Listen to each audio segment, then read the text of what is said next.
Mrs. Mona Antonio from Cavite. Dinayo ko pa talaga tong bayan ng Lasam kasi nakikita ko sa Facebook, ang ganda-ganda niya. So guys, papunta tayo ngayon sa Sicalao para bisitahin yung mga waterfalls. Meron tayong bisita na galing sa Cavite kasi nakita daw niya yung mga posts natin tungkol sa Sicalao. Ayun, so pagbibilyan na natin siya para makita ang pagandahan ng ating bayan.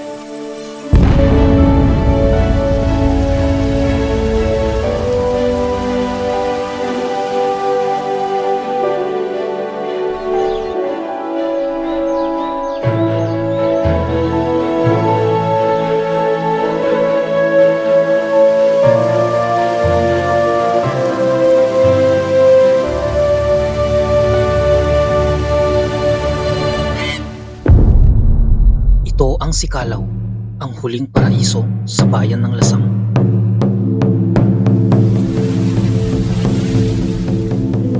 Bahagi ito ng napakakapal na kabundukan ng Cordilleras. Matatagpuan dito ang mga pambihirang uri ng hayop at halaman.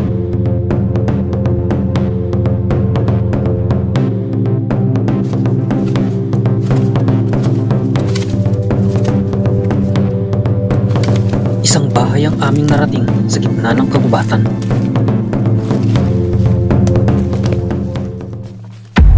Isang abandonadong bahay ng mga haytas na katutubo. So nagpapakita lamang na itong mga kaibigan natin mga katutubo ay mga nomadic sila. Sabihin palipat-lipat sila ng tirahan, wala silang permanenteng tahanan. So kung nasa yung source of yung water, siyempre nandun sila. Yan ang natin ang tingabagas. Aringay, oh. So ito po yung aringay ng Lasam. Napakabango. Bilang paggalang, pinausap namin ang mga kaibigan nating nakatira doon. Bakibayo tate.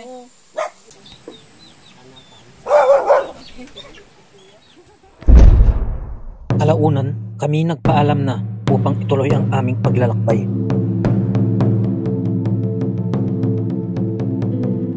Nasaktuhan naman namin ang isang grupo ng mga kabataang katutubo na patungo rin sa aming paroroonan.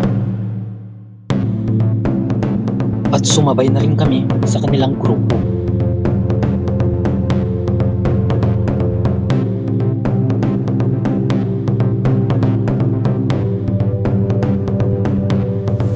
Hindi na mabilang kung ilang beses namin tinawid ang mga ilog. Mahirap ang pagtawid. May mga bahagi ng ilog na malalim, mabato at malakas ang agos.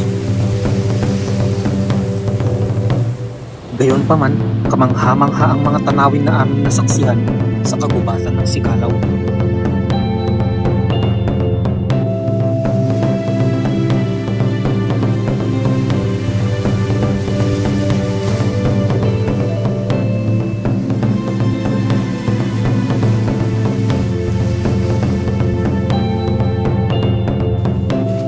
Tunay na napakayaman sa mga iba't ibang uri ng mga hayop at halaman ng Sicalao.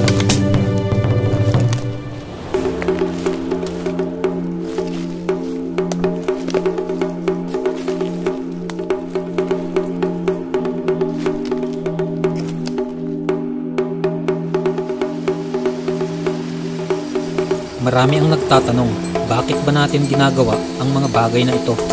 Simple lamang ang sagot ko.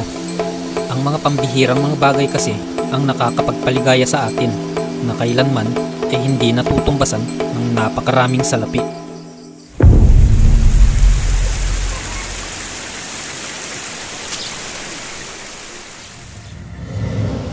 Namangha kami sa kagandahan ng inang kalikasan. Dito namin naisipang magpahinga upang damhin ang lunti ang biyaya ng may kapal.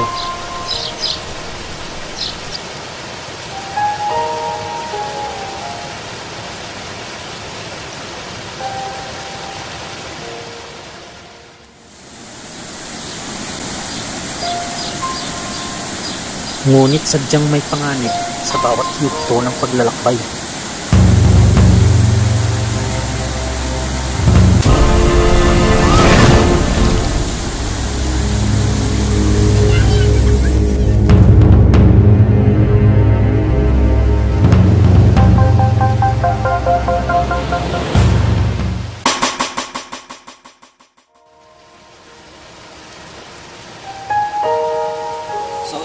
tayo sa ating train kasi minsan may mga quicksand po.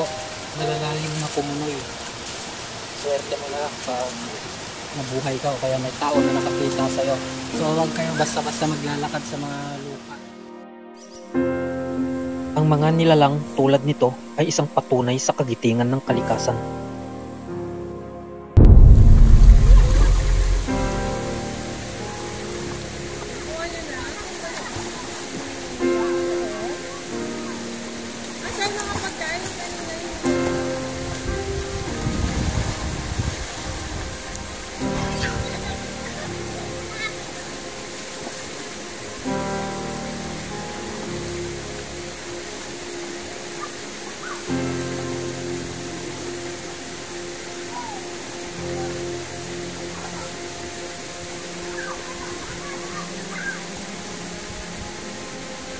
Napakalayo na ng aming tinahak, ngunit may gantimpala sa bawat pagsisikap. Ayun, so malapit na tayo. Ayun, sa wakas, nandito na sa Nangariguan Falls. Oh my gosh. Wow, my goodness.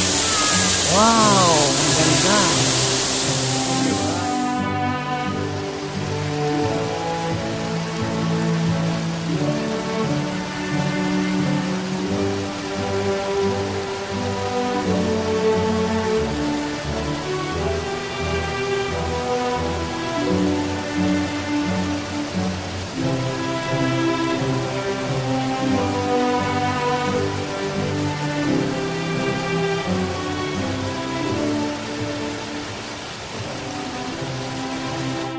Guys, makikita nyo, nandito ako ngayon sa Nangariguan Falls.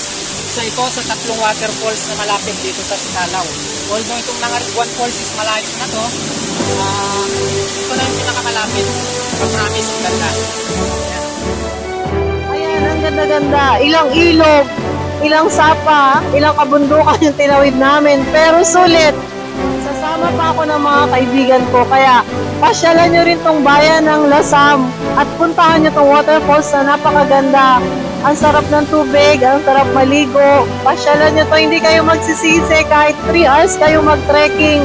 Ang ganda-ganda niya, ang ganda ng mga dadaanan nyo, yung mga makikita nyo. Wala sa Manila yan, hindi nyo makikita yan.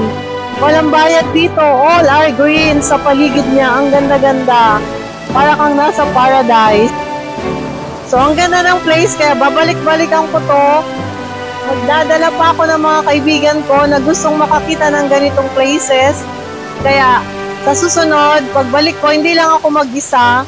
Mga ilan na kaming isasama ko na mahilig din magpunta sa mga ganitong places. Magagandang places na mga ganitong parang rainforest yung dating. Pakita nyo naman yung places surrounded by all greens. Ang ganda-ganda sa paningin.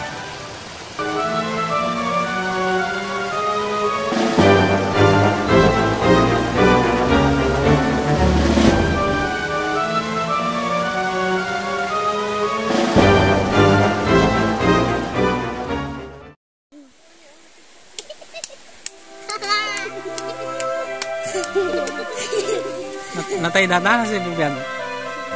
Si Bibiyag, tignan mo. Tignan mo yung ulo niya. Oh. Galing niya ito. Niya naganat ha? Hindi ko libang-bang. Ay.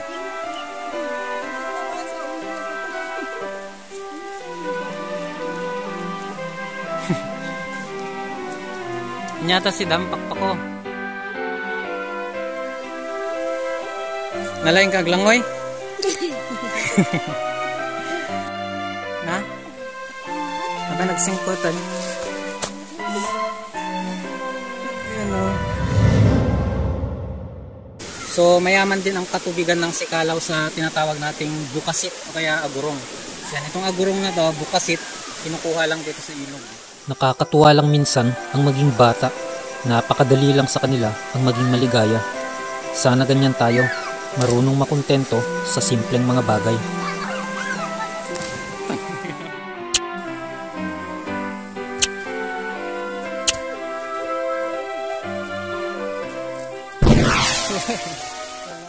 ate. O doon, andyan pa. Ang lawak tubig mo. Inabot tayo ng lunch dito sa gitna ng kagubatan. At ayun, inimbitahan naman tayo para makisalo sa kanila. Diba? Napakabait ng mga kababayan natin dito sa gitna ng kabundukan. So, simple lang naman yung ulam pero masarap to kasi yung Kanin. kanin nila ay galing bundok. Yun yung tinatawag na aringay. Oh, sabi nga. Yung sunada mo, di kukunin mo yan. Nataktakin na pare yan. Hindi ara. Gusto ko Sige, kakain na tayo. Sige po. Napakabait po nila. No? Alam nilang napagod tayo dito sa ating hike. 3 oras kasi yung nilakad natin dito. Pabalik at pupunta. Tamang tama. Anong oras na ba? Alas 2. So, eksakto. Tanghalian na. E di, kakain na rin kami. No, nanay? Kakain na kami, no? Oo, Monsen. Yan. Dinadayo talaga itong lugar nila kasi maraming mga falls at nature dito. Natural na mga bundok at mga ilog. Sige po, kain na po tayo. Awan tagiyan nga balay. Awan titao dahil kami lang dito. Dalawang ano. So ma'am, kumusta yung aringay ma'am na pinagmamalaki dito sa Asikala? Sarap. Napunta tayo kung saan po tayo. Amuyin mo nga kung mabango. Bango. Mabango. Meron bang ganyan sa Maynila? Wala, no? Sulitin na natin. Andyan pa yung bigay ko sa akin, Monsen. Dami pa lang siya. Dagan ang lakadunora. Tara. Bakit may butas yung tinda na?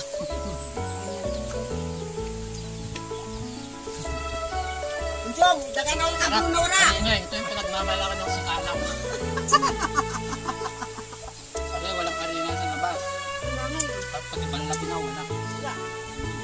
Dapat gajay kas lang ko iti di ikan niya ni di sorte tawan nito ko. Ada intinda idi kan niya ni hindi nalabada nagturo set. Pero ano intinda mo si Violet color na dyan, okay? Dagi violet dagi. Kas lain karon kas na nagturo yan. Bakay. Tawan na ang kas lain putan mo kita ang Nyata ang kay, padawa mo dati yan.